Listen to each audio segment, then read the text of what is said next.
Next concept is supervised, unsupervised and reinforcement learning. Let us start with the first, supervised learning. Always in the supervised learning it is said that supervisor or the teacher is present. So what is the meaning of this teacher? So supervised learning, the data set is usually as a label data set. Label data set is nothing but consider this data set having the 3 attributes and last is a class label. There are total 7 patients. Out of the 7 patients, these 5 patients are till here. These are the training samples because for each patient the class is also present. And these are the these 2 rows are the test patients, means for which we are expecting that algorithm should give the answer instead of this question mark. And this is actual answer. We will compare the whatever the answer answered by the algorithm and the actual answer to determine the accuracy or learning capability of the algorithm. So this is a label data set. How algorithm can predict for these question marks, how it can predict the answer, because it has learned the relationship between these labels and the data. It has learned from these 5 samples that when the patient can be said as a non-healthy and when it can be said as a yes. So this relationship is learned. That's why it can predict for the test patterns. Therefore, teacher, this is called as a teacher. Teacher is present. So here it is written the concept of a teacher or supervisor is there. And also error, if difference between the actual or predicted output, means when we give these 2 patterns as for testing and whenever that answer predicted by the algorithm and the actual answer, if that is a different, then we call it as a there is a error. If it is matching, then we call it as a there is no error. And again there are 2 kinds of supervised learning. It can be classification or regression based on this output label. If the output label is a categorical, like means when output is a categories, like here either a patient can be categorized as yes or no, means category, this is a categorical output, then it is called as a classification problem.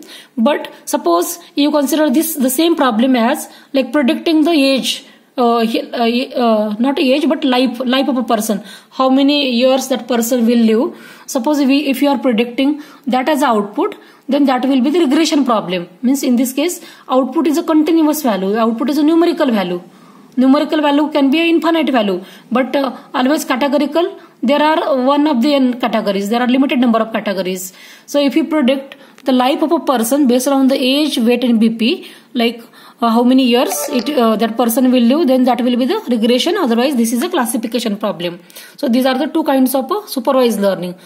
Now if you consider this is an example of regression only. Here the data points represented by a blue line are the actual data, and 2 different algorithms we have used. The performance given by the first algorithm is shown by the red line. Another algorithm has given the performance like in terms of a green line. So if you compare the performance of the red and the green line, the performance of the green line is much better because it is very much matching to the blue line. Actual data points means it is capturing the dynamics in the data. But the red line, if you see, then it is far away from the blue points. So the green line will give the good performance as compared to the red. Now consider the example of a classification problem. Here, as given in the diagram, 2 classes are given. One class is in terms of red triangles and another is green that circles. And the job of the algorithm is to learn the equation of this line that separates these points and these points. So this is a classification problems. So application of supervised learning, either it may be a regression or classification. These are the applications like that are listed: spam detection, predictive analysis, pattern detection, natural language processing, sentiment analysis, whether sentiment is positive or negative, then images, classifying the images, then automatic sequence generation, like generation of a speech, generation of a music. So these are all the examples of a supervised learning. The unsupervised learning, unlike like we have seen in the supervised learning, data label is also present. But if you see this data set here, data label or last classification label is absent here. Only the attribute values are present. Here again the 7 patients are there and their attribute values are given. What is the task of unsupervised learning? It will groups these patients based on its similarity into the groups. That values number of, that is called as a cluster. Groups are nothing but the clusters. How many clusters to form? for this data, that user has to give the input. Suppose user is saying the 2 clusters, then this data 7 patients will be grouped into the 2 groups based on their similarity. So here there is no supervisor is present because no class label is present. Unlabeled data set is used. Obviously this is an unlabeled data set because class label is not there. And here distance measure is used, means on what basis a particular patient should be a part of a group, based on the distance of that patient from the group centroid. Suppose there is one group, the centroid of that group and the distance of that new patient, like based on the distance to whichever the group centroid it is closer, then that patient will be added to that group. And also here internal coherence means whatever the patient grouped in a single cluster, that should be similar to each other, and the conversely the patients in the different groups should be like should have the minimum similarity. And also whenever we are talking about unsupervised learning or the clustering, we talk about the outliers. Outliers are nothing but there are some of the points that are not a part of any of the group. If they are very exceptional points, then that can be easily recognized with the help of the clustering. The points which are not coming in any cluster means that are the outliers.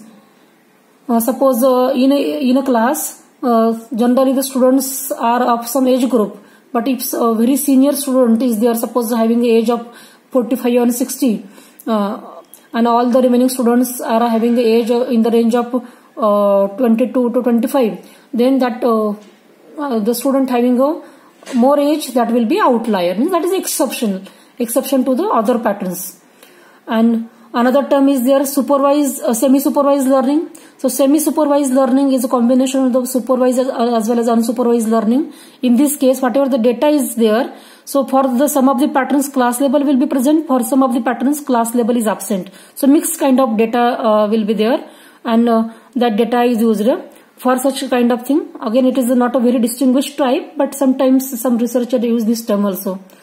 By using the diagram, you can see here clustering. There are different points, and there are 4 clusters are formed for of these points. So like elliptical clusters are formed, and all the points in a single cluster are very much similar to each other. So this is an example of a clustering. Now applications can be object segmentation. Object segmentations in an image. Suppose whatever the objects are there, lying a boundary around the objects, we can categorize the similar movies, songs together, similar users, similar product can be grouped together. So similarity detection is one of the major application. Automatic labeling, like based on the that same category of product, that they can be labeled by the same label. Now third important category is the reinforcement learning. This is very popular nowadays because the terminology of that reinforcement learning is always here there is no teacher present, like but here the learning happens through the feedback given by the environment. See, in case of a supervised learning, the teacher were present, class label was present. In case of unsupervised learning, similarity was the criteria to group. But in case of reinforcement learning, the key point is feedback given by the environment is used and the knowledge is extracted. Like example of this, we can say, like suppose we are cycling, and during the cycling, whatever the directions we are taking based on the environment, suppose some obstacle is there on the way, then our direction will be different. Sometimes based on the traffic, we increase or decrease our speed. So whatever the actions we take, that are the responses given to the environment, based on the feedback given by the environment. So cycling is an example, or playing a chess is also example. Whatever the current status on the board, based on that next move is planned. So again, that is an example. So that feedback given by the environments can be categorized. We can say it as a feedback only, or some researcher can they categorize this feedback in 2 terms. Either it can be a reward or it can be a penalty. Positive feedbacks means reward, negative feedback means a penalty. So whenever that environment is giving a feedback, that can be taken as a reward or penalty. Policy is nothing but a sequence of steps. Like while cycling, we follow some sequence of steps in what way we have to go, or while playing a chess, what moves to be there. There are some of the rules that we have to follow. That all the rules or that sequence of steps is nothing but a policy, and that component who is following that policy, like player is following the rules of a game. So that player will be agent, and that player is following that steps. That's why it is a policy. And always how these terms are related now. Agent is responsible for taking up a